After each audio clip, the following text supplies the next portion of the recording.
military isn't even in an MOS. To be likely to see combat.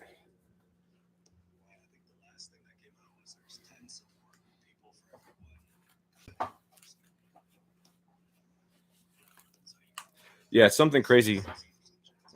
It's something crazy like that. And then even of the infantry, right? Like full disclosure, like I wasn't in Ramadi, I wasn't in Fallujah. I never was in like crazy intense, I've been getting shot at every day gunfights. I did a lot of not warfare, real world stuff like peacekeeping, humanitarian operations, and dealing with crowds and a bunch of crazy stuff without going down into the rabbit hole. I had one deployment that was combat, and we did do vehicle patrols way down South Hillman until we moved to Leatherneck, and then we did a bunch of aerial raids, interdiction raids, being like World Police USA, and where are we at here? So I did some stuff, you know. I got in a handful of gunfights, XYZ, but I lost my original point because I was too focused on the stream.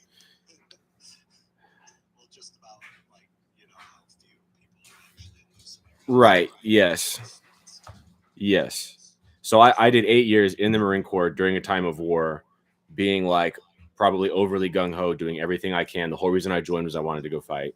And I only got one like low to medium level kinetic deployment out of 4. I did a bunch of stuff. I shot a bunch of guns. I got a shit ton of training. I did a bunch of things beyond the like full-blown gunfight stuff. But I'm just saying for an example, right? Not everybody that was in the military was even infantry. Not everybody was in the infantry, went on a combat deployment. Not every combat deployment was Fallujah or Ramadi.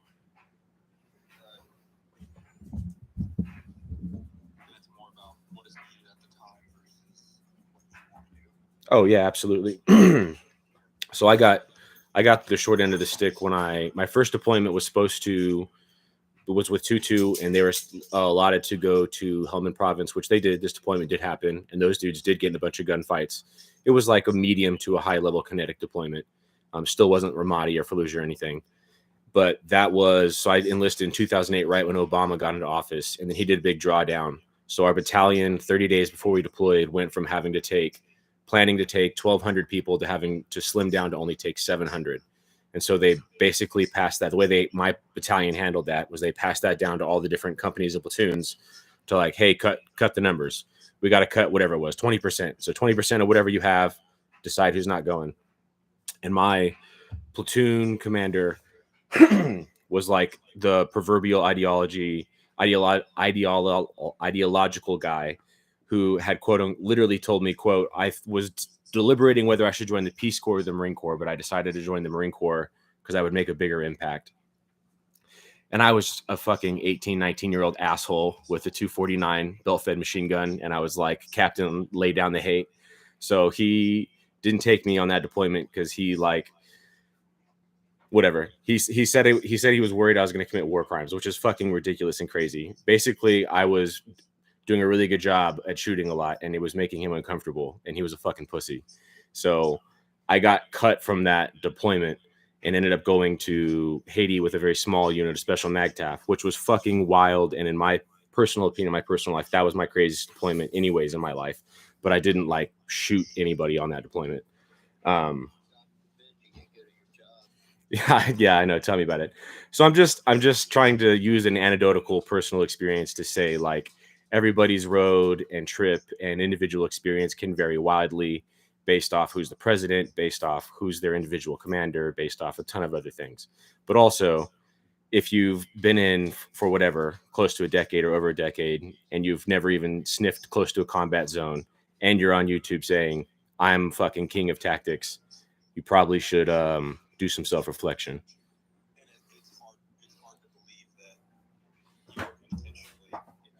That there wasn't some level of intentionality, that at least one time you had an opportunity to go at least somewhere kind of dangerous, and you were like, and then like did something, pivoted somewhere, picked up a B billet, complained to somebody, came up with a family problem.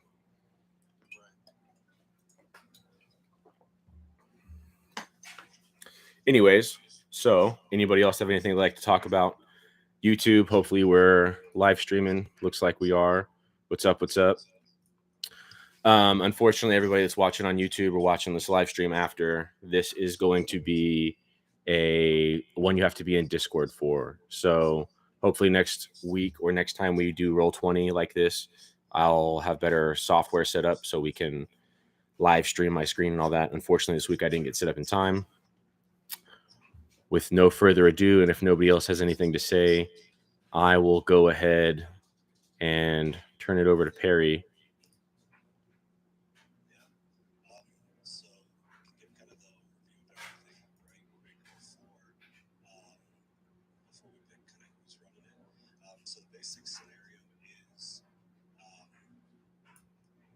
Earlier today, we sent a two-man unarmed team up north across the county line to go barter for some food. They're expected to return via the Cainsville Rd MSR about 15 hours.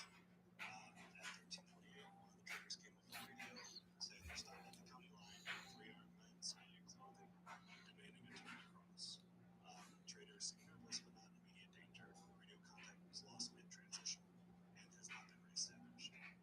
This section of the MSR is unconfirmed reports of illegal activity in recent weeks, but no official checkpoints. Anybody, no official are expected to be present. So no friendly elements operating at the county line at this time. So your available forces, you have 3 teams of 4 capable armed men each. So those are indicated down there in the subdivision. So that's kind of your dad's squad. Each of your teams has 1 short-range radio and kind of your standard loadout of an AR-15, AK, whatever they have. Plenty of ammo, basic medical, basic paper map support, and all the teams are posted in the subdivision waiting for your moves. As far as last known intel, you have the last location is about 2 kilometers north along that MSR. The terrain around here includes farmland, ridges to the northwest, and wooded patches to the east. Unknown number of hostiles beyond those 3. Here is kind of the basic setting. So you have a lot of wooded areas, farmland, ledges. So it wants to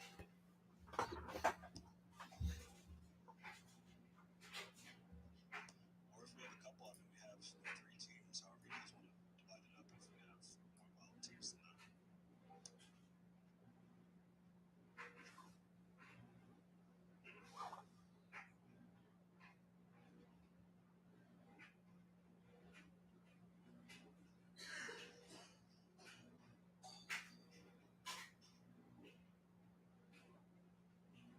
Not everybody at once.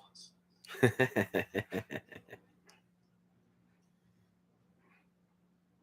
always down. All right, sir. So you have. Wait, I'll take support though. Let's get some folks. Yeah. We have 3 teams. So GWOT should be able to move the whole square icons around, and we can move it around. However, you can exit out of that little satellite photo and all that jazz too, so that's not obscuring anything. But if you guys can sorry, who was that? All right. Let's get it third. We got this. We're going ho today. Hell yeah, HK. You're the man. So who we got? Right. HK and You got some echo. All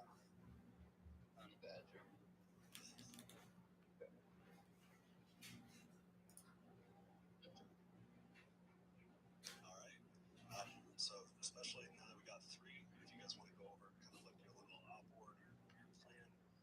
So with the map, you can scroll a little up, and you see the circle is generally the last location. Main terrain features you have just that north-south row. You've got a little bit of hills.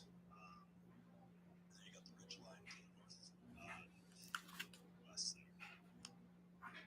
So how else want to kind of divide up or put your plan together before moving out?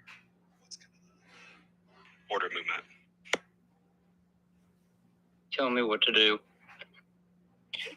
Well, what are your thoughts? My cock. What are you thinking? I mean, obviously the first thing you want to do is you want to snoop and poop, I would say you'd want to recon the area somehow. Mm-hmm. I concur. How do you want to go about that? You want to send one team first? Yeah, I'd say we send a small party. Okay. So, what's a reasonable distance to have our other two squads trailing behind? You know, say, we could move up with bounding Overwatch to a specific distance of the objective, and then send out the one fire team as recon. What do you think about that? Right, yeah, I like that. Okay. Maybe get like, I don't know, I'm not great with land nav at the moment, so. So Yeah. few questions if I can jump in. Yes. The men that went to barter for food, did they go on foot or did they take a vehicle? Did they go up that road? Okay. So they took a vehicle just straight north up the Cainsville Road MSR there, and they said they ran into issues around the county line. Okay. So my thought How many were there? There's just 2 dudes with a truck. Or how many do you mean that they said? They said they saw 3 people in civilian clothes with rifles. No, the bartering party. Yeah, that was 2 dudes in a truck. Okay, and they saw 3. Yep. Yeah, they said 3 armed men. All right. Here's another idea. Sorry. Go ahead, GWOT. I'm just chilling. Oh, okay. I thought I heard you. Well, the reason I ask is if they traveled there by vehicle, we don't want to walk up that same road. Exactly. Yeah. Whoever, assuming the worst, that the bad guys have them, or they've killed them, or whatever the case may be, they're probably expecting their help to go down the same path that they took, which would have been the road. So we definitely need to go on foot, and we need to we need to avoid the road because that's where they would be expecting us to come from likely. Okay, here's a slight potential adaptation. Let's move up with traveling Overwatch first of all because it's pretty low security on en route to the objective. But then once we get there, like about 1,000 meters away, say, then we can have maybe 2 fire teams cloverleaf the objective on the east and west side. They can maybe just do 2 bounds. I don't know if you guys have seen a cloverleaf diagram in the Ranger manual, but it just means that you're going to approach the objective and then retreat from the same direction you've approached and move clockwise around it and then repeat process. So we can maybe, I don't know, what do you guys think about that? So I put that line there. That's about your 1,000 meter phase line, if that's what you're wanting to do. Yep. Okay. I like that. Yeah, I'm fine with that. I think we should definitely fan out because we really know nothing. I mean, we don't know if there's enemies like in any position. So I think we should like spread out, but not too far to where we're out of line of sight, or we can't engage the same targets if something were to happen. Badger. Yeah. What's up? Should we be on the left or the right side of the road, and how far off of it? You know what I'm saying? Yeah, the road is definitely a hazard. Maybe we could not cloverleaf the east side. We could just try to take this like southwest gap in between the road. And I'm also thinking the most probable location where they got ambushed is at the bend in the road. I think like we should send one team to cross the road as far south as possible, so we're not spotted. Because we're not going to be spotted from 1,000 yards away, right? Send one team to the west and cross the road. So to the left side of that blue line, we have a team chilling there, kind of over by the exactly. river. Oh, okay. So we have. Near cemetery. Yeah, we have exactly. We have units on both sides of the road, but we're not along the road, and we cross the road. We crossed the road so far south that they would have never seen us. Because where we're positioned at now, Honey Badger, HK, and Mike Hawk, we know that area is safe, so we can safely cross the road there without being seen and push north in the, Yeah, I like that. Let's cross the road early and have one team on the west side. So like straight west of Honey Badger. Yeah. All right, I'll say I'll send my fire team there. And then just straight west. Yeah, we're going to cross the road early and then move up north to cemetery. Right. Okay. And we'll be in position there. Okay, where are you guys going? Let's see. The road on the east is a hazard.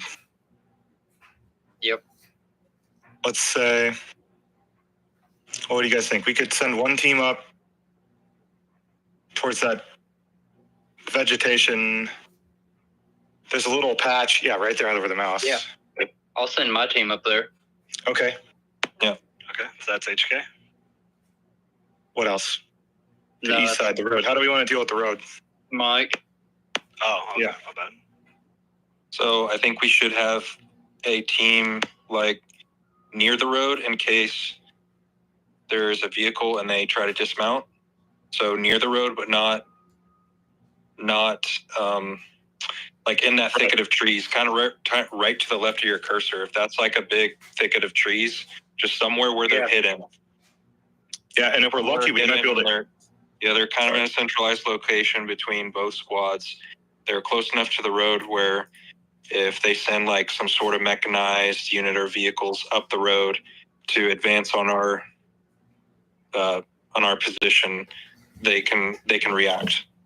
When they get out of the fucking vehicle, we can light their ass up. Or we're already positioned. We can booby trap the road, so on and so forth. But we're not like on the fucking bar ditch or like on the side of the road scene. Right. All right, so that's phase one, and then phase two is we're going to do some recon, right? Mm-hmm. Yeah. So HK, you said you're going right about like here. Is that correct? Maybe not that far. Yeah, right around where your cursor is. I think right in there.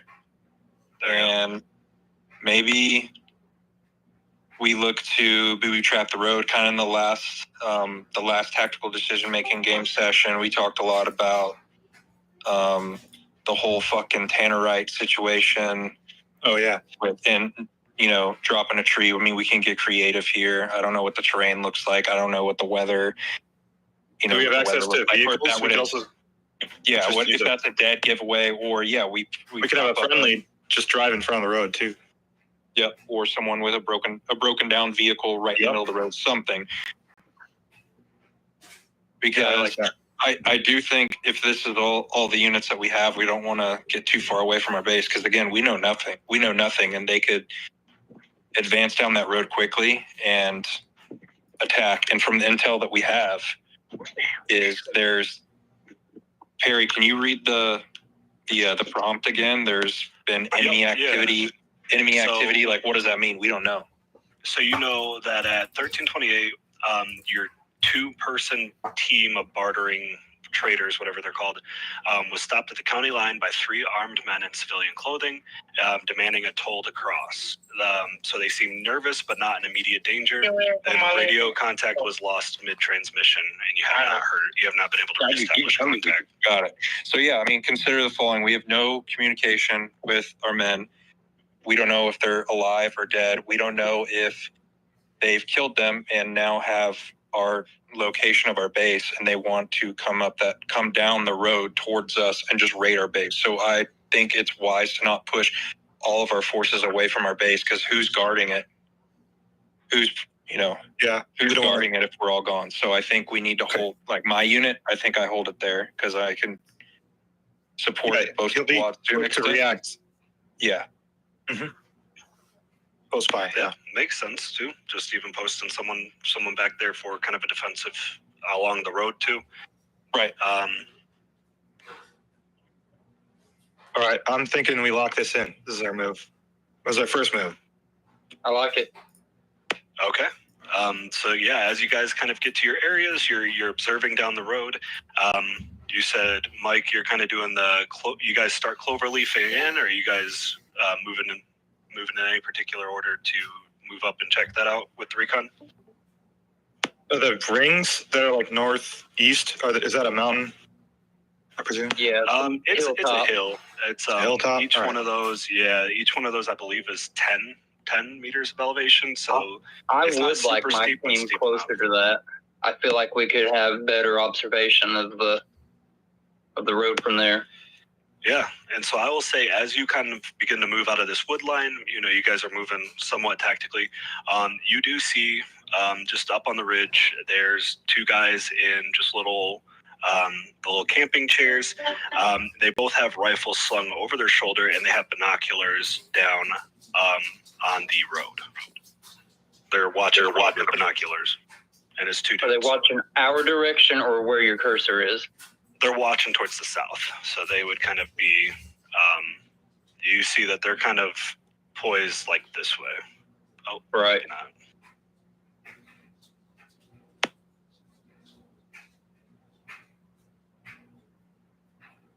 Okay, here's a silly idea. We could try to get their attention in the wrong way, and they're looking southwest. Okay.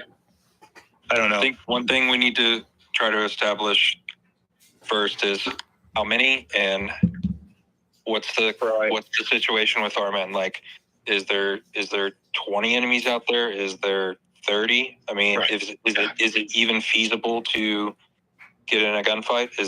Are we going to try to rescue our men? Do we still need the food? I mean, we need to know what we're getting ourselves into. The biggest thing is, how many enemies are there? We need to find that out pretty fast. How many people are in my team? It's fire teams, I believe. Yeah, everybody has fire teams. 4. Okay. I would probably send 2 just a little closer from the backside, so kind of swoop off to the right and behind them a little bit more, just get better eyes on them. Okay, so you'd be trying to kind of come up from that east side then? Yes. Yeah, so you could say even, that's like 300 meters moving around the backside of the hill. They're just beyond the ridge line now, so you can't really see them, but you have a little bit of communication, so you know a little bit there. All right, I don't want to blow the element of surprise, and I think that if my fire team tries to move in towards the objective, then they're going to spot me. But Mike, you might want to consider consolidating, like have your lagging element catch up so that you've got 4 over at Mike 2, and then push through and approach northwest to the objective on like the other side of the hill, maybe. Right. Yeah. No, I'm following. The only concern is that the road is definitely like a danger area, and it's very easy to get spotted if you're nearby the road. So. Yep. These guys know what they're doing.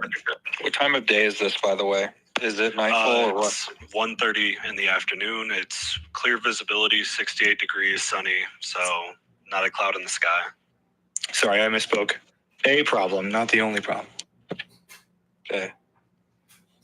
Yeah, go ahead and consolidate, Mike. If this was at nighttime, what I want my squad to do is start.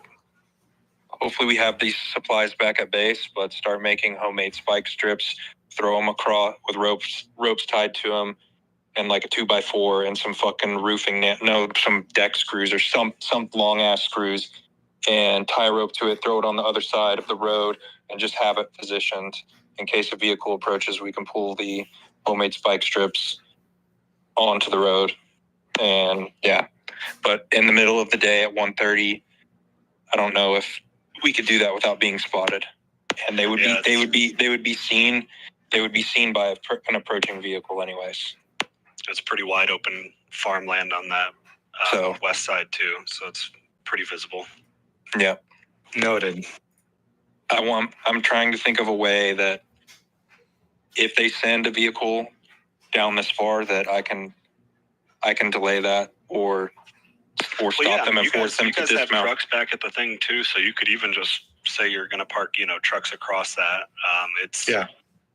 This particular instance is Tennessee, so I mean, you got kind of the ditches off the sides of the road, so you could probably park a truck across it and be good to go there. Because if they do send a vehicle down that road and it is stopped by some method of madness, they are literally within, like right there. I mean, all three of our squads could light their ass up. Yeah, Honey Badger he is a little far away, but he does have higher elevation and a good vantage point.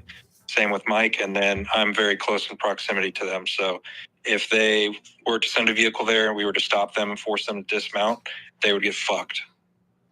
Wait, is that true? Do I have elevation? Looks like it. I mean, you're a bit higher up than I am. On the hill. Okay. Yeah. So it kind of slopes upwards as you go northwest there. Yeah, I would say Gotcha, Honey Badger is going to have limited ability, maybe just the ability to suppress, possibly. But because that's like 600-700 yards. All right. Well, it looks like there's a tree line moving east. Maybe I could position. I'm going to move my. I don't want to risk getting spotted by those hostiles. I think I'll keep them put, I guess. Yeah, it doesn't have to be perfect. Yep, and I mean, you guys see at this point too, those 2-man lookout. They're half paying attention, but they're just looking for trucks on the road. They're kind of, not very attentive. They're dicking around a little bit and talking to each other. So okay, well, in that case, they're mainly looking for people driving up the road. Yeah, they're probably smoking, talking crap. Okay, Smoking, joking. Yeah, I'm gonna, in that case, push my fire team. There looks to be like a convergence between like a tree line and the river, moving east from the fire team. I kind of want to push them up to that area. Yeah. Yep. Yeah, so you can take that creek all the way up. It's wooded on either side, so that's a safe assumption. Okay, cool. And then, okay, recon. We got to figure out what's going on in the objective. How are we going to do that? Well, I mean, you got Mike's team on the right, Honey Badger, your team on the left. It's wooded on the left there, and then you have the hill. So you guys could really move up either way. Okay. Just kind of dependent on how you want to do it. I think let's both move it simultaneously. So I'm thinking of moving my fire team north and then stopping where the tree line sort of ends. Yeah. And then after Mike's fire team is in position, I'll back out and do another loop, moving like northwest. Okay. But Mike, are you guys doing anything at that point too? Like, are you trying to move? Yeah, I'm going to move Team 2 north, but I want to stay. Is that to the west of that open field right there? Yeah, yep. So you got kind of those two fields to the right of you. But you got the tree line that you're in right now with the hill. So you could walk right up that county line there. Yep, let's do that. Yes. Okay. So you guys are kind of, Honey Badger, you said you're kind of working your clover leaf too, kind of something like that, I imagine. that's exactly right. Yeah. Yeah. So as you guys are kind of continuing to recon, you do see that there is a truck kind of parked behind a little tree berm, and it's got 2 dudes with rifles on the back, and you can assume one driving or, possibly 1 or 2 in the cab, but you see 2 dudes on the back of the truck with rifles.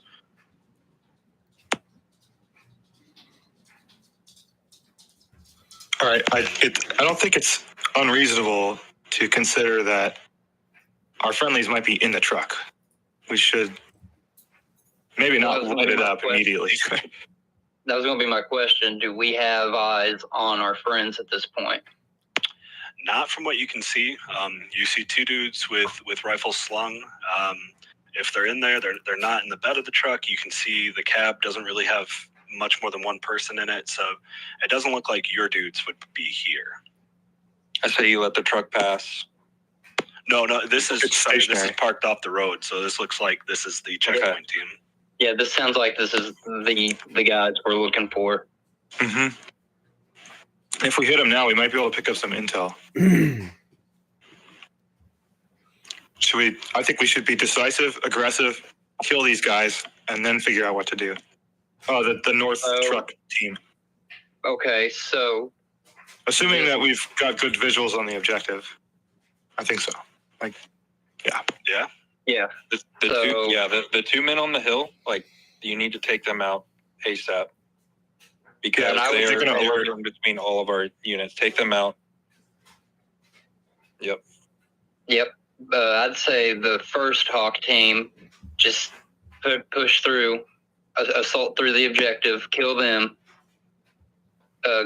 If there's any radios, grab them, and then just keep pushing north until we're just inside the red circle. That way we're kind of making a line right there. All right, here's an addition, perhaps.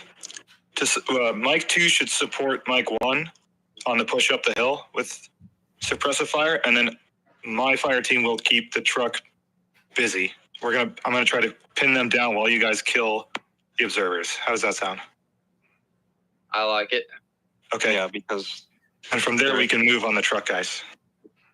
Okay, so they're absolutely going to hear all this madness. So. Yeah, I was going to say, so you're just going to start with Mike 1 here, just start engaging. Mike 2, you're also supporting with that attack? Like that? I wasn't. No, I was just going to send the one team. 2v2 ought to be able to handle that. Yeah, so I would say as this first team begins kind of attacking through, you have the element of surprise. It's about 250 meters away, so you are able to kind of quickly overwhelm them, but that is a good deal of gunfire. So you can see the truck kind of getting spun up. You see engines start rumbling. Everybody's getting ready to move there, it looks like. They hear just a shitload of gunfire to the south of them. All right, Okay. I will... So what's my distance? Like 300 meters, 200? That's about it's 4. Okay. Yeah, so you guys are about 400 meters. I'm gonna fire on them anyway. I'm gonna open fire on that truck. So at this point, now that the two guys on the hill are taken out, I want to move up close to where Mike's first squad is, but same idea, just kind of off the road in the tree line, because we're getting kind of spaced out. Same idea, yeah, right about there. Yep.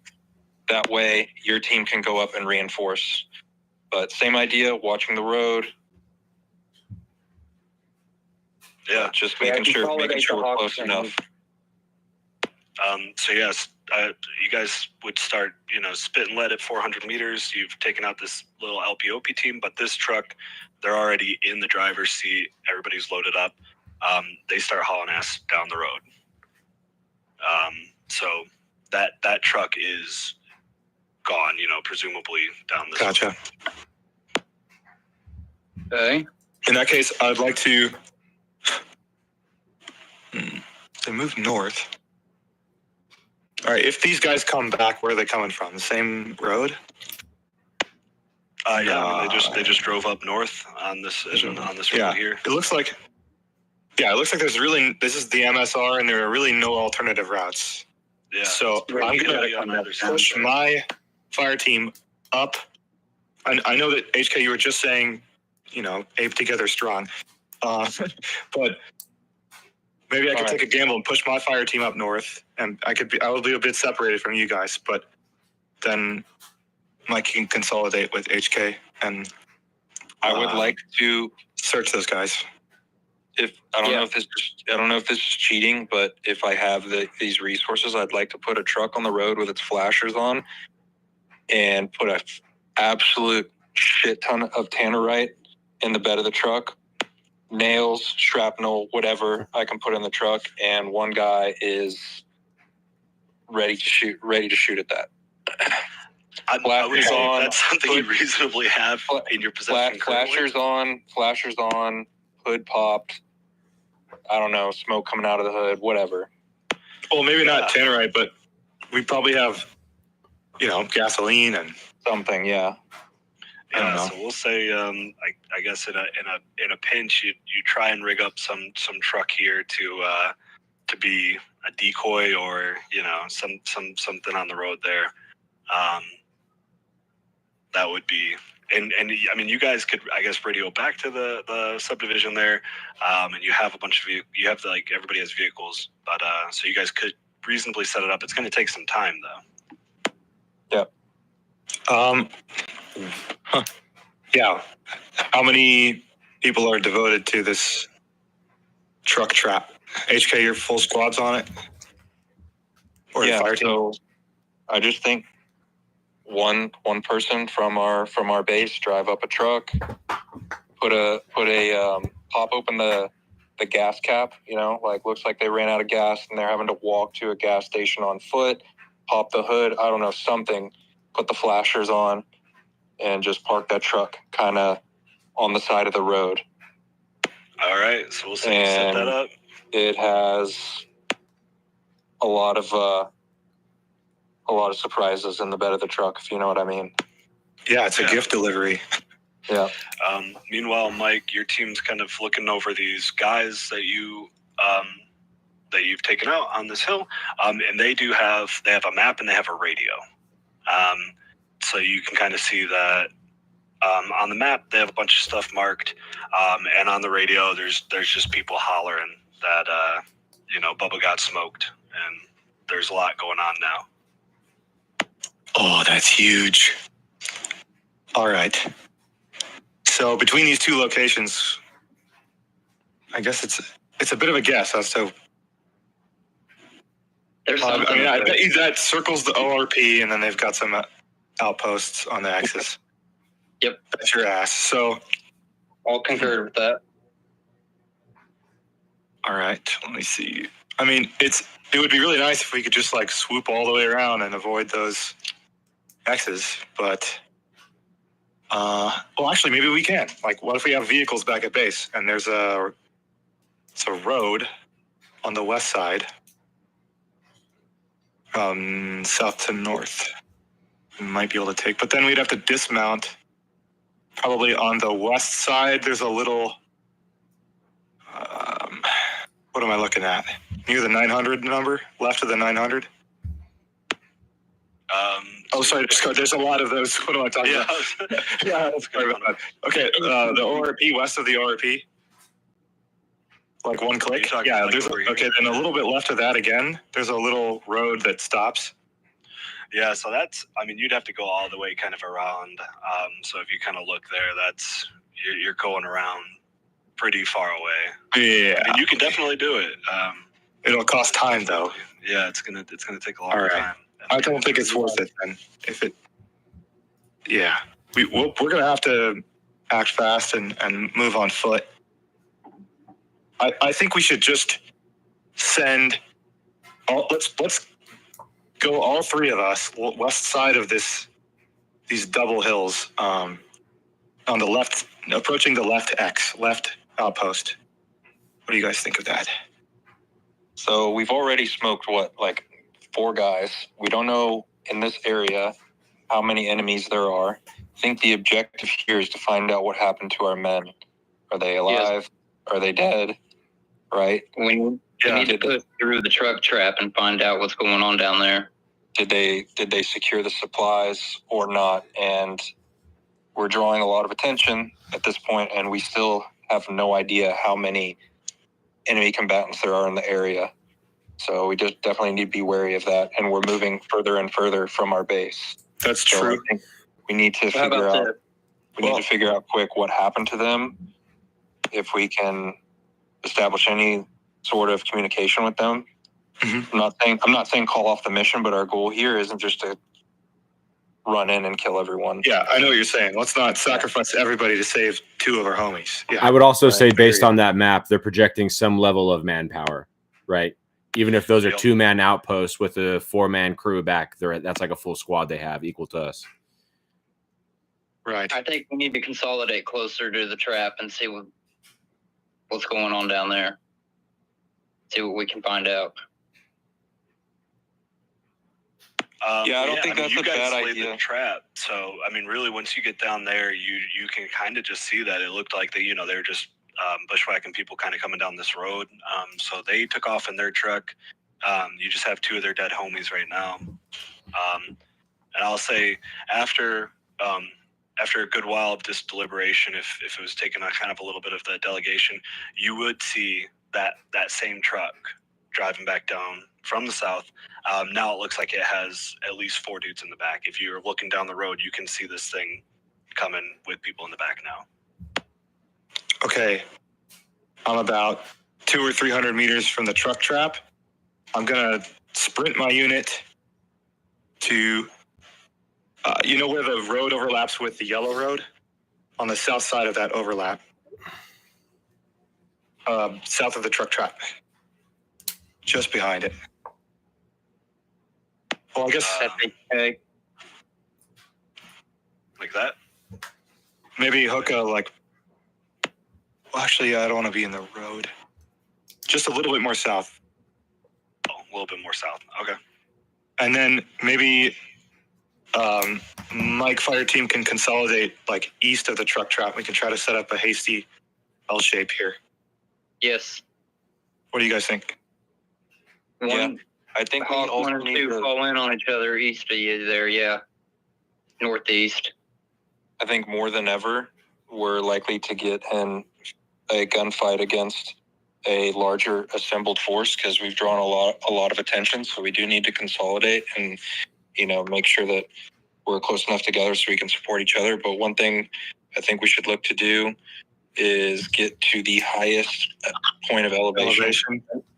And So get we can spot reinforcements. Yeah. the best vantage point, because again, we don't know how many enemies are in the area, and rather than just kind of scout it on foot, we should be using the highest vantage point, and just observe, because we're going to be able to see a lot of what's happening in the area and a lot of their assets and whatnot if we can get to the highest.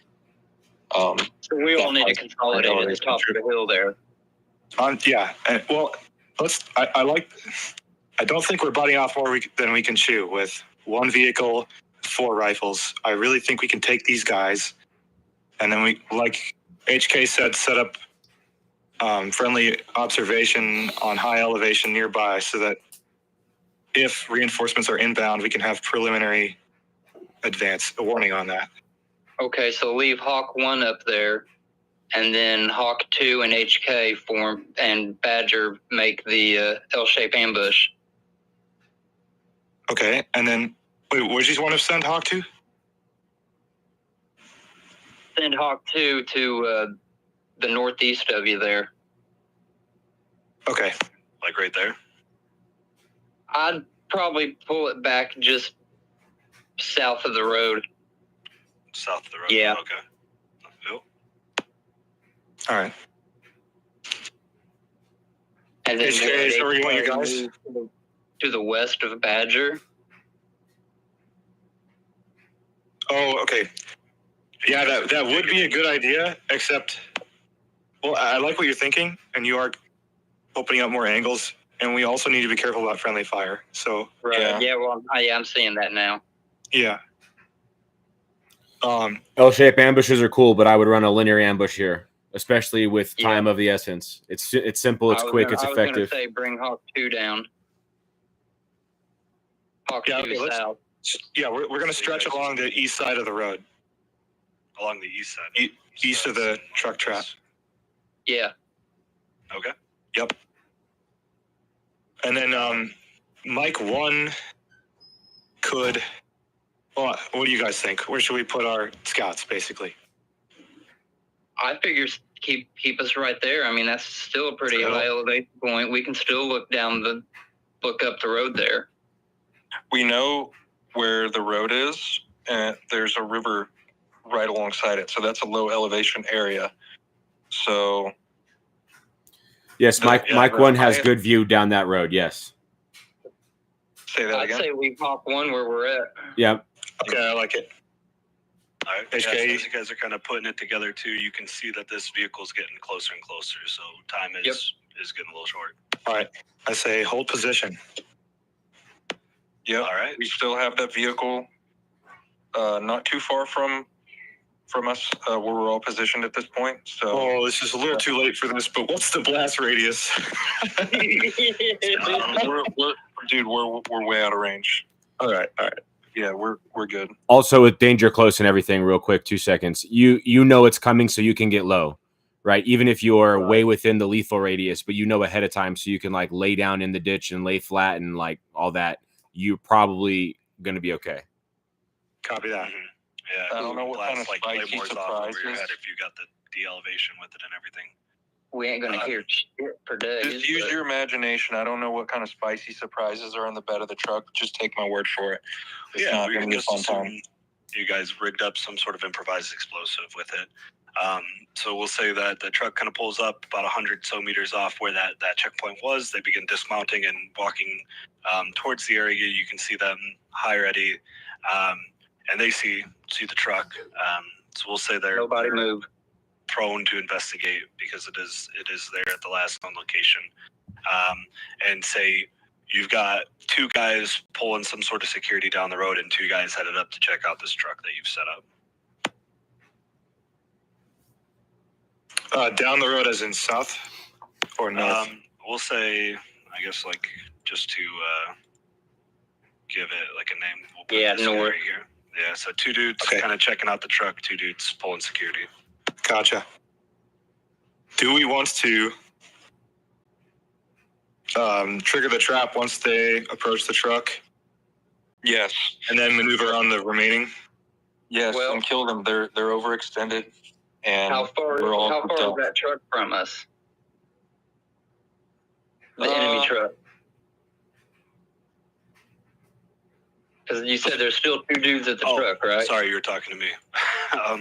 Yeah, so I mean it's about 200 meters away. We can smoke them. So you're in Let the it- you're in I that think- range now. I think we let them pass, and they're gonna reach the truck that we have parked in the middle of the road, and they're gonna slow down, and at that point, we engage. We could even let one pass and engage the other one. Yeah, So that they're split. That way we don't have to face them both at one time. Let one pass and then shoot up the one. I like that too because their egress route, we're in between their egress. Right. So they have to peel off west or east into some bushes, and then we could, if we really were foaming at the mouth, I guess chase them down, but probably not. We also have the high ground too, so we'll be able to see them. Let one vehicle pass. They're going to see the spicy truck on the side of the road. We can detonate it or not, but we engage the second vehicle as it passes. That way we don't have to face them both at the same time.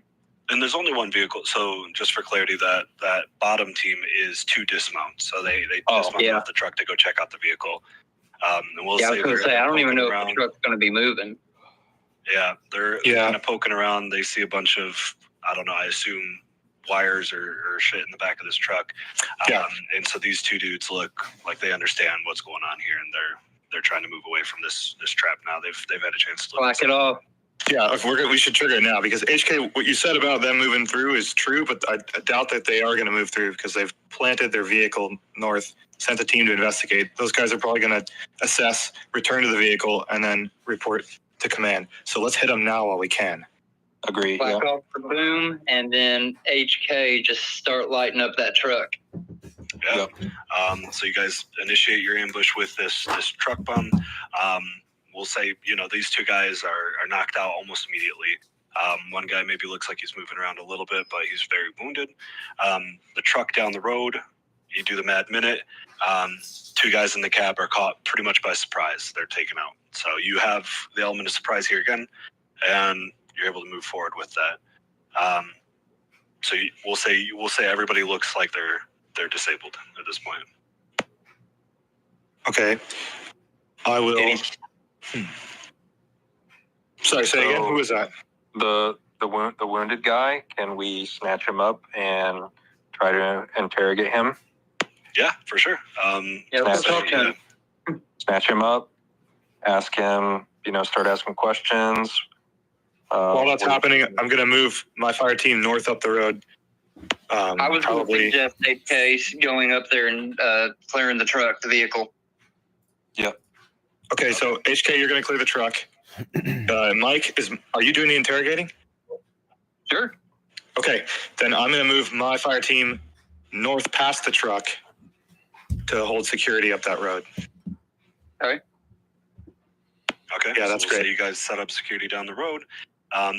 You're able to talk to the guy a little dazed and confused. He tells you that it's about eight to 10 of his buddies, maybe, and they've just been snagging people crossing the county line and stealing everything they have, basically. He says they got a couple people that they're trying to ransom. They're held in a barn just up the ridge line. But, saying 8 to 10, you guys have taken out 4 here, 2 on the hill. So, there's probably anywhere from 2 to 4, maybe 6 guys left. Okay, so Is the vehicle operable? Yeah, you guys have, you guys shot the heck out of the cab, but, it's still running. I see where you're going with this. No, we can't do that. It's all shot to shit. They'll know. So at this point, we got the information that we needed from our survivor. Going to give him a love tap. That way we don't have to babysit him anymore. And then my squad will reinforce. And that way no one has to sit back with a prisoner. All right.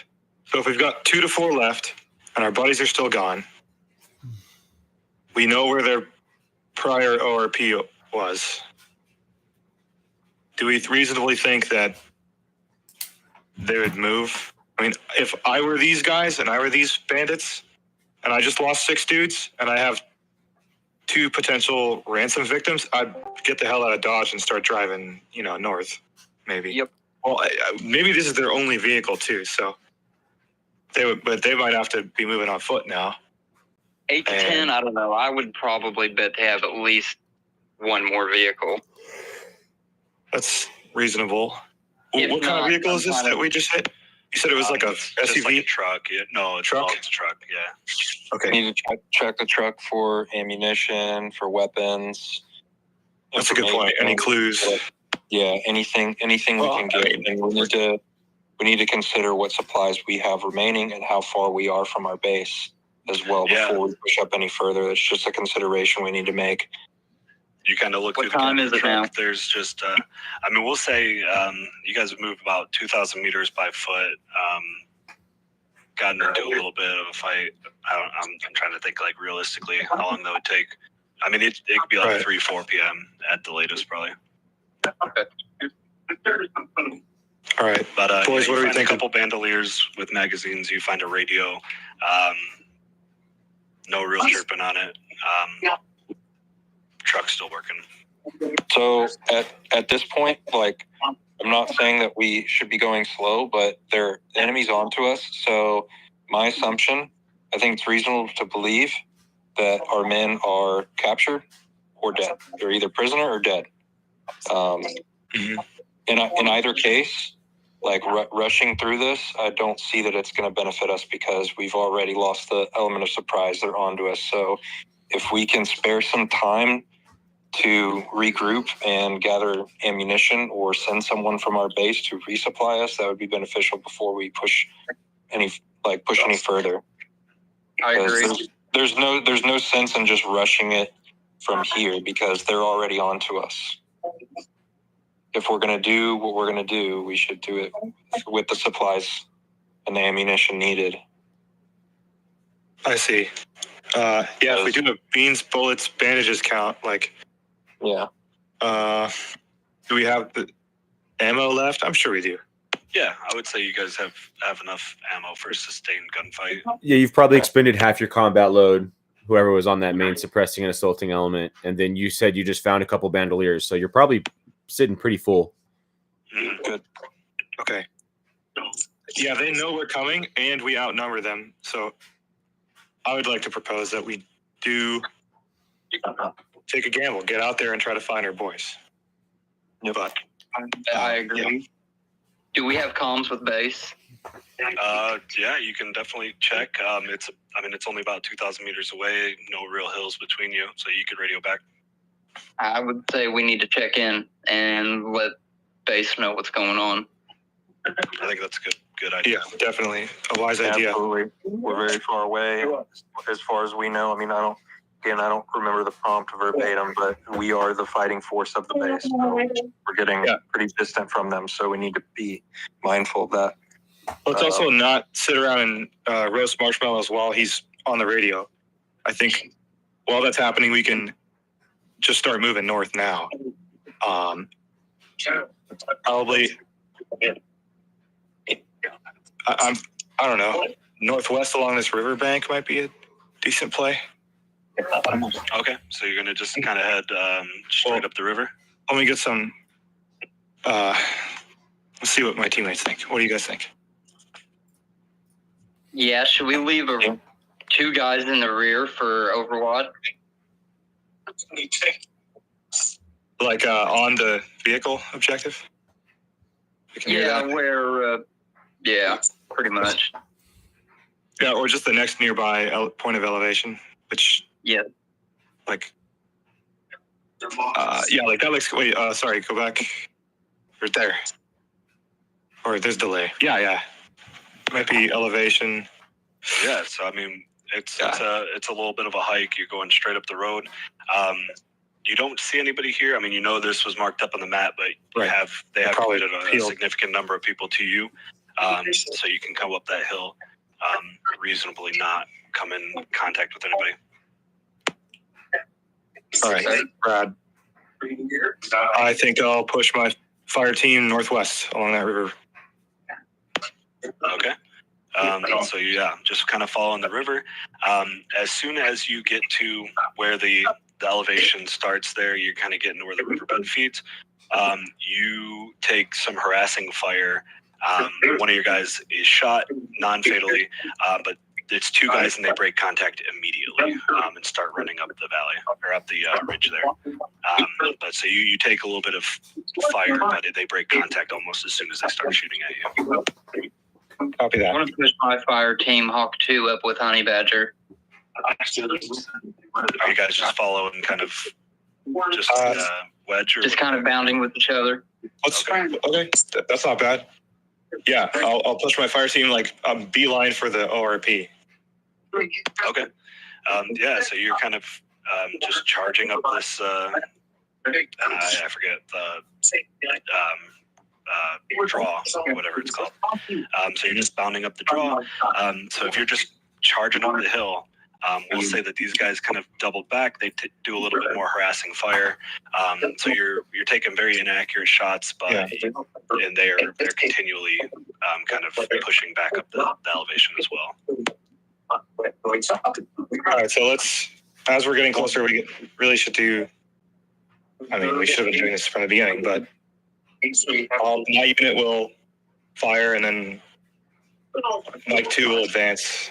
Yeah, I want to send my unit west up that hill, around the backside. That way, we're not like we're basically surrounded by three groups of enemies that have the high ground. Like we're in that where you guys are positioned in that river is low elevation. Like they can see you from all three of those hilltops. So we need to choose one hilltop, scale it so that we can reach the same elevation as them, and we can see more. Set up a support by fire. That way we're not just sitting down in the riverbed getting shot at from 3 different hills. Right. We are giving them time to escape, but it is more secure. We're not going to run straight into a claymore. So you guys focusing on this hill here to the southwest, or directly to the east there? It looks like HK's fire team has a higher elevation. Yeah, my unit would have to hold while they advance, and then once they're in position, they can provide overwatch, and then my unit can assault northwest, or bound up. Okay. in buddy pairs. So kind of like. How you doing, buddy? Yeah. No, it's something like that. Okay. What do you guys think? Yeah. Confirmed? Push together, I like be on the lookout for tracks, any signs of our men. Again, this has kind of turned into a rescue mission. Yeah. We've kind of forgotten about the food. We've, in a sense, forgotten about the base. We need to figure out what happened to our men and get out. Still haven't been able to establish any communication. We have no idea. And as you kind of crest this ridge, you see that they just have this little 2-track leads to this little house, and there's a barn. So it's literally one little farmhouse, one little barn. And it's surrounded by the wood line, but it's just right in that valley between the 3 hills, kind of perfectly. Nice. All right. Yeah. So we got to clear the barn first. Barn's closer proximity. Yes. Let's get. Let me know if I'm doing too much. If you guys want to give some orders here, like. I like where you're going. Okay, then let's get HK to provide support fire on that barn, and then Mike 2 and my unit will advance northwest. And then once we're within, we'll be bounding in buddy pairs. And then once we're close, we can use assaulting fires to close in on the barn, clear it, figure out what's going on. Hope we didn't shoot our friends, and then think about the cabin or the house. Think about getting Yeah, there. agreed. Yeah. Clear the camp, check the buildings, look around for our boys, supplies, any signs of the boys. At this point, we're very far away from where they were last spotted, so I honestly don't know what to assume there. But if we can't locate them in this camp, it's getting pretty bleak. I don't want to give too much of a chase and get too far away, like you're saying. Mm-hmm. Yeah. I mean, now we'll we're say, probably what, 4K away from base? Yeah, I mean, I honestly think once we've exhausted our intelligence lead and we still don't find our guys, we need to go back to base and count our supplies and come up with an. We need to go back and if this doesn't work out, we'll say as you guys kind of clear through the barn too, you do see 2 dudes, actually a couple people, some strangers, 2 of your dudes, kind of tied up, just kind of in the stables, and you see what looks like 3 of the remaining dudes with rucksacks just hiking out as fast as they can to the northwest there. So these dudes look like they're just trucking out of there with everything they could put on their backs. Let them squirt. Yep. And then our friendlies are tied up at their prior location. Yep. So that little prison block thing, whatever that is. Yeah. You find them with a few other, neighbors. However, people that they've just collected. Okay, HK, make the call. What are we doing? We're gonna gather as much supplies as we can, and exfil. Beat feet. We found Taking our buddies with us. Get the They've fuck got out. one, they got one usable truck left at this little compound. They've got a bunch of stuff that they've been stealing from people, and you got your people. It looks like they're gone. So if that's kind of what you want to do, you guys, maybe burn it. Load up that truck and burn everything down. With all the supplies? I do not like this idea. No, that's what I'm saying. No, load up the truck. Load everybody in the truck. Oh, gotcha. Sorry. And then burn everything else down. Yeah, because we don't know. We don't know where their quarters are going. They could be going to another base nearby with way more men. We don't want to give them access to those supplies later. So take what we can, burn the shit, and exfil. Go home. So I think that's pretty concise summary. So kind of from the AAR perspective, so what was kind of your guys' initial plan, and how did that change with the initial contact there? So I couldn't help but think, and I wanted to ask this from someone with experience like in the military. At what point is it ever okay to just call the mission off? I mean, they say leave no man behind, but like as we are getting further and further away from our base and supplies were dwindling. Dwindling. Like at what point in a war zone or on an op could you make that call, and like the ethical aspect of that? Sure. Talk to me about that. Yeah, this is covered on that.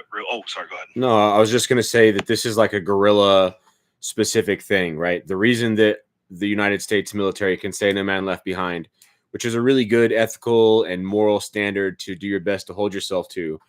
But the American military, especially in the last handful of conflicts they've been in, where they have air superiority and everything as well, we can just throw endless dollars and resources. We can send in, 100 dudes, 1,000 dudes, 10,000 dudes, 20 tanks, 3 helicopters, and airdrop supplies. We can just keep sending people over and over again to make sure we recover whatever we need. It's, if you don't have that stuff, then it makes no sense to get everybody killed to not accomplish the mission. And then now we're just all dead and left our society unprotected. So Makes sense. Yeah, that's not really a thing that you can ask a vet and he can give you his military experience, because he's going to say, push the emergency button, push the button that gets us QRF, push the button that gets us fixed wings here, push the button that you don't have that button. So like a real good real life example is kind of like Mogadishu with Black Hawk Down.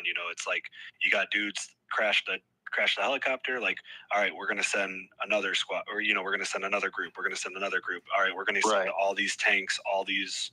At the end of that, they literally were saying, "Hey, grab every tank, every truck, everything, and we're just going to go there until we get everybody back." Yeah, they mobilized like a whole Pakistani brigade or whatever the hell it was to drive in there. Yeah, so I mean that's what was in the back of my mind the whole time, especially as we pushed further and further away from our base.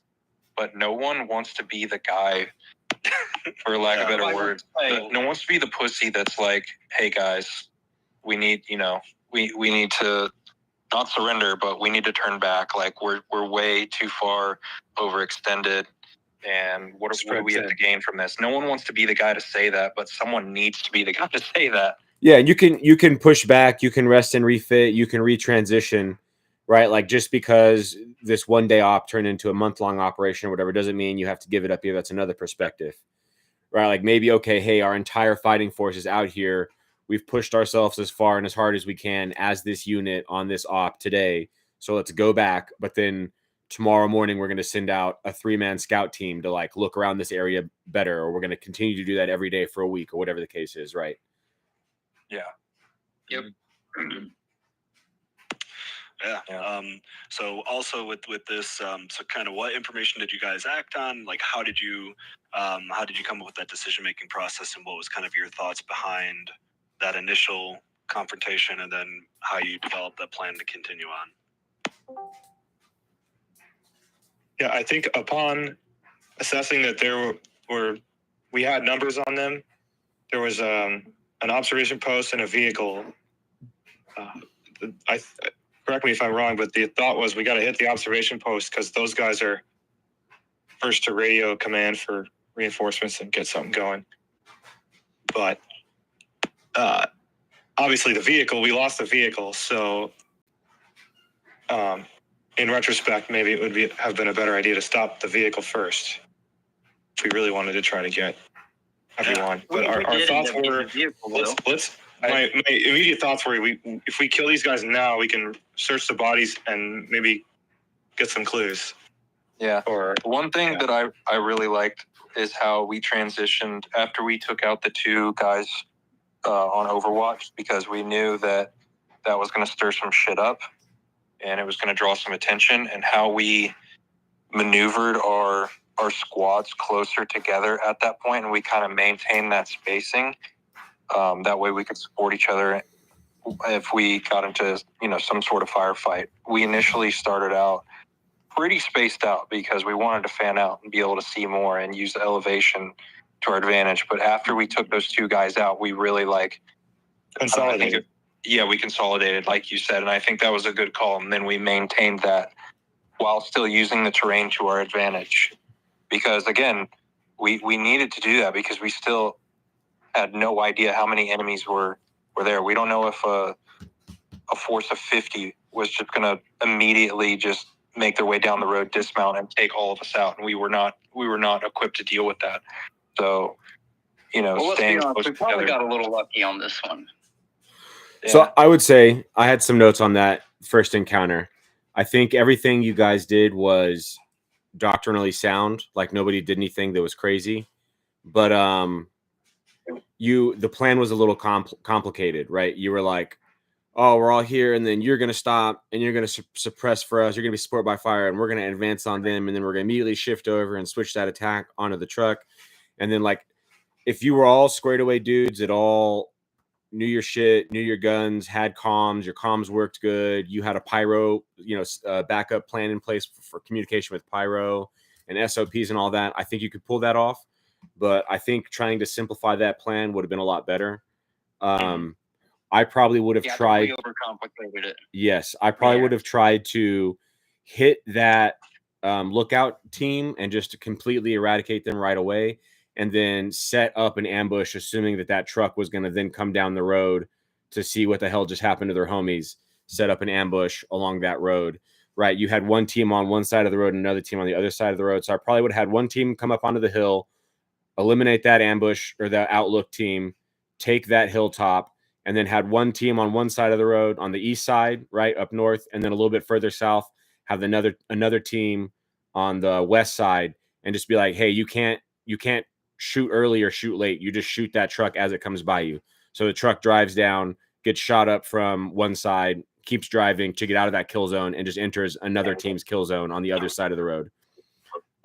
Right, just due to how you guys had it positioned or whatever. That's probably what I would call it over the radio. Position yourselves in this one position, execute the attack, and then see what happens with the truck. Right. That makes sense. Yep. I've got a question about that. Yeah. So if I wanted to kill the scouts and with hopes of drawing the enemy in to assess the situation, try to help their friends, is it possible that I could devote too many rifles to the initial attack and then they would know they're overrun and dip? Right. Yeah. You would want to use. How difficult is it for you to do? I've never been in a gunfight before, so yeah. How difficult is it to deduce that? Like, oh, those guys got fucking smoked by 8 dudes. Yeah. It's the level of make it sound gunfire. like there's a lot more guns in the fight than there really was. Is that what you're saying? I don't want to give that impression. Right. It's we a want level to of beat them into us. It's a level of gunfire. Everything's super met TC. Like we're looking at little dots on a topographic map. It's hard to like translate that down to exactly what you see. Of course. Super ideally, I'm coming up from a direction these guys aren't looking and they're being lazy, and I can see them, and whoever the hell on my team has the best rifle or the best shot or whatever, we're gonna know that, and we're just gonna be like, hey Jeb, come shoot this fucking asshole in the face, and he's just gonna do it, and then that's it, and it's done. One or two guys take 1 or 2 shots, and that's it. Yeah, you're right. You wouldn't want to open up a huge volley. It's typically a principle talked about in the defense, but it holds true everywhere, right? You don't want to play your whole hand. You don't want to just because one guy walked across your defensive lines, you don't want to open up with all 8 of your machine gun positions and reveal where they're at or whatever the case is, right? Right. That makes sense. Yeah. Yeah, that makes sense. Use like your minimum amount of force that you can achieve it with, so that you're not playing your hand. Like, playing your hand. And so, sorry, go ahead, man. Okay, the GWOT, what is your reason behind hitting the scout team rather than the vehicle first? Just because they're further angles of fire. Because if you try to bypass that scout team and engage the truck, then the scout team is intermixed in your lines, and that's going to cause big issues, right? Even though they're small and you can overwhelm them quickly, you're going to have like guys shooting in the direction of other guys and stuff like that, because they're going to like pop up behind you, and you're going to have a really hard time deconflicting fires. And then way cleaner to just hit those 2 yes, closer and ones. then assuming we're not all wearing the same uniform, and assuming they're not wearing the same different uniform, then it starts getting really like, oh shit, those 2 guys disappeared, we don't know where they're at. And then team A sees somebody move through the brush, and they're like, hey, is that team B or is that those 2 scouts? I don't know. It just creates a huge window for a bunch of fuckery, like actually on the ground. And now I'm shot at. I might be kind of overanalyzing this, but in comparison, Sorry, my mic cut out there. You're good. 1 second. HK, you go. Yeah. Okay. I may be kind of over analyzing this. I do tend to do that, but I can't help but think, in comparison to the I think it was the 2 sessions ago, one of the scenarios that you painted was you had somebody back at home that was diabetic and needed the medication, so time was urgent. Like, we didn't have much time to spare, so we needed to act quickly.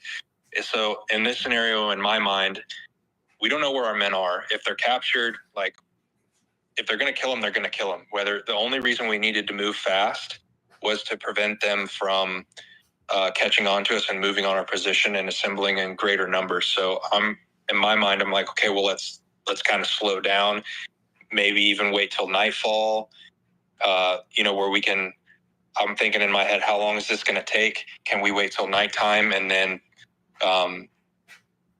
push down the riverbed in the darkness and whatnot?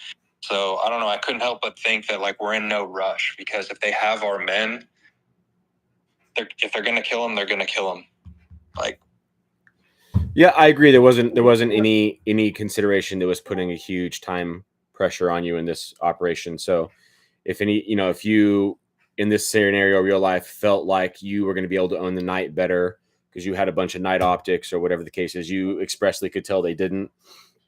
Whatever. Yeah, pretty much. That's kind of what I'm thinking. Then something like that could absolutely be advantageous. Yeah.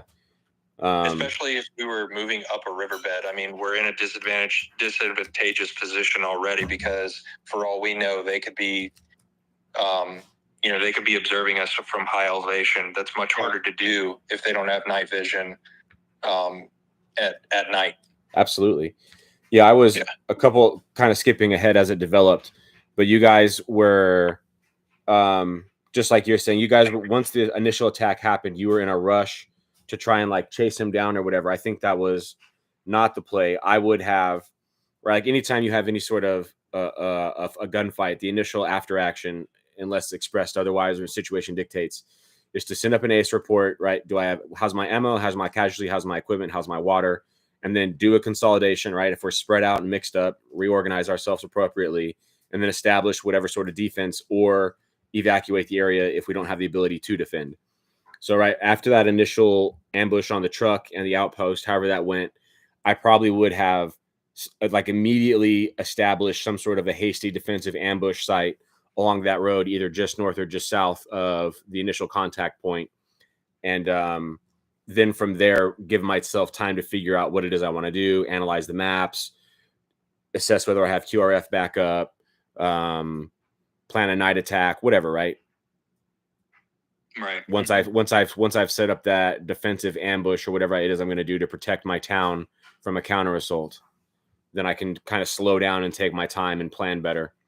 And then almost in the opposite though, at the end when there was just a couple dudes and they had heavy loads and they were on the egress, in my personal opinion, I mean, it's kind of, a coin flip, but I probably would have tried to have sent a team to hawk them dudes down and shoot them just to like, Sig Sauer style, end it all today.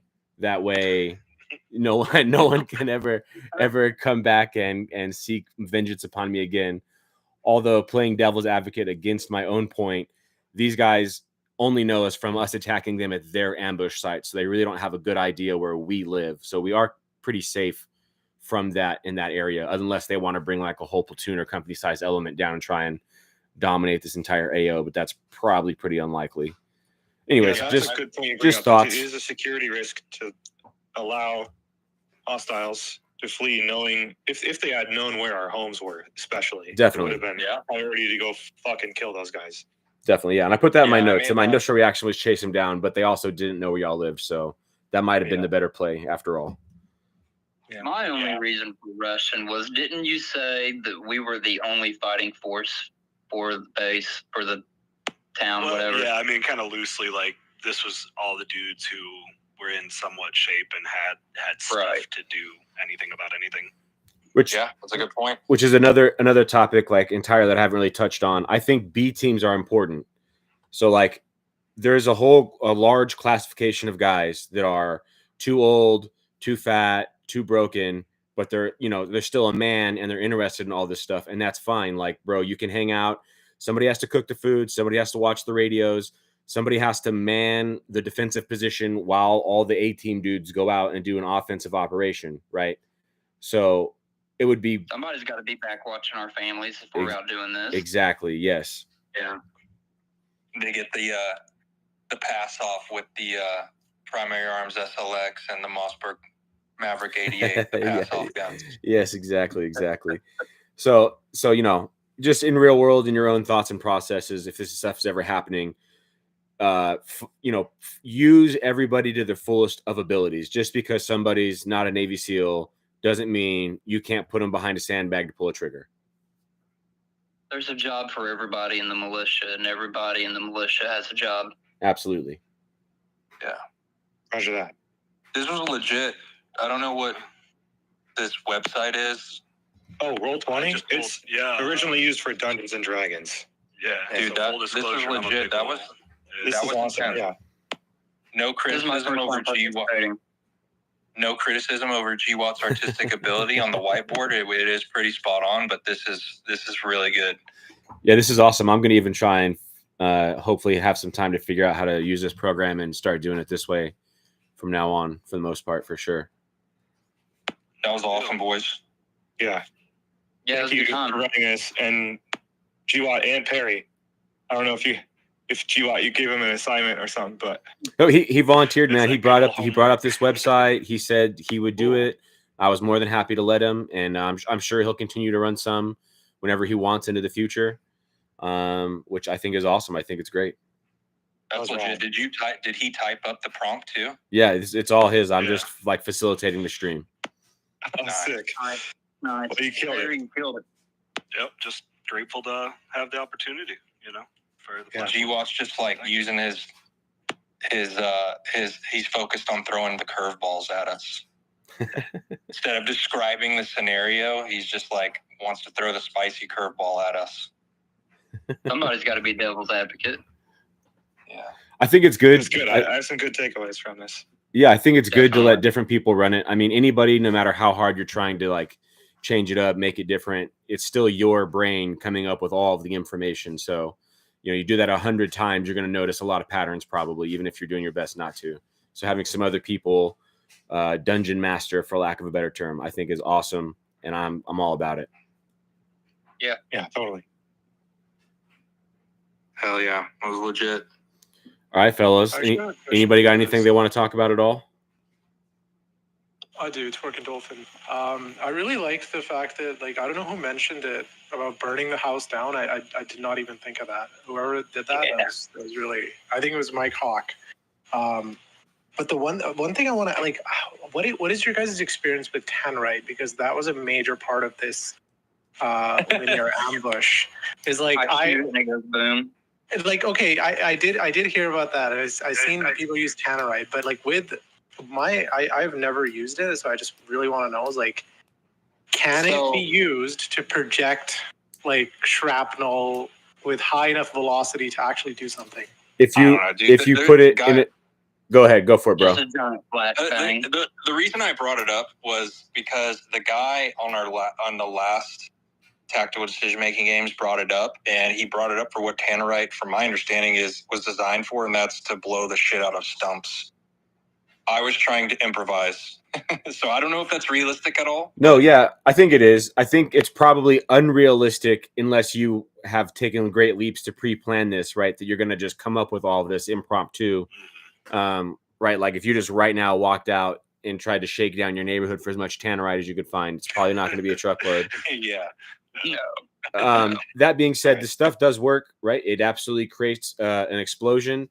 And then if you put that explosion in any sort of like a controlled container inside a car, inside a pressure cooker, whatever, right? That means that force, when it pops out, is going to have enough oomph, enough pressure to send shit flying. And then if you put shit in there to be flying through the air, then yes, you have just now created an effective explosive device. Okay, that makes sense. Yeah, I do see it did have impact. It did have a good effect on target. Those two guys went down. So I do See, like, yeah, with enough like nails or whatever. Yeah, you But- can see tons of YouTube videos of retards blowing up like washer Yep. machines or stoves or cars with tannerite, and they're standing way too close, and like a whole fucking aluminum door comes flying at him at Mock Jesus. This is a dude who lost his leg. He shot a fucking lawnmower and the blade like flew at him and he literally lost his leg over it. Yep.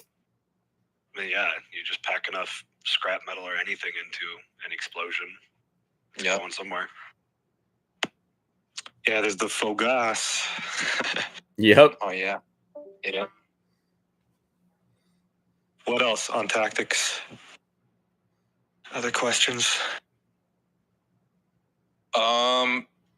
Only feedback I have. Next decision making game, I would like to give a little more detail on what weaponry we have. That way, it forces whoever's involved to, all right, where do we have a SPR? Do we have a shotgunner? Mm-hmm. Do we have Grandpa's bolt action? Do we have someone with a 1022? You know, because Sure. we may not all have like decked out ARs or Minutemen. So that would be my only feedback. Yeah, I think I've neglected that a couple times before. Like, if you can, stack your support by fire unit with those precision weapons. It's ideal. Yeah, it is something I wanted to talk about. This was great up on this map, us being able to traverse far. And you guys really started to see why support by fire always ends up being like at that edge of combat effective distance, 4, 5, 6, 700 yards away. So, Yeah. you know, traditionally you have your light machine gun and your medium machine gun, right? Those guns have longer barrels, or they're shooting a heavier round and they're on bipods or even tripod locked in. So you can reach those extended ranges just fine. But if we're trying to replicate that with true small arms, we're probably going to need at least a gun with a 14.5-inch barrel and like an ACOG or something like that on it. We're probably not going to be using the 12.5s with the red dot at the support by fire, at least not effectively. Yeah. Checks out. Yeah. So this is high bar here. I think also, like contextualizing the situation, might make it a little bit more interesting. Like, I think what GWOT usually does is like he like goes into like, the years like 2030 and whatever, right? Give like the political kinda, or like, economic scenario to set it Given up. the lore behind it, yeah. Yeah. So like, I think putting that inside that context, for me at least, it causes me to go like, oh yeah, this is relatable. Like it could happen, right? So yeah, just my thoughts, but yeah. Absolutely. I think that's a really good point too. Oh yeah. Just kind of threw it into like, yep, this is a thing without a lot It's of context happening. for sure. Yep. Yeah. It's all good, man. It's I think that's good. for your first time, you fucking crushed it, bro. Absolutely. Yeah. That was badass. I had a blast with it. Yeah, I thought it was fun. Yeah, it was a good time. Anybody else got anything else? Nope. All right, fellas. About an hour and a half. It was a good one. See you guys next week. Same place, same time. Hopefully I'll have all the technical bugs worked out on this. Sweet. Good Right. to see you. Always great. Have a good night, Vince. Have a good one, fellas. Later. You guys.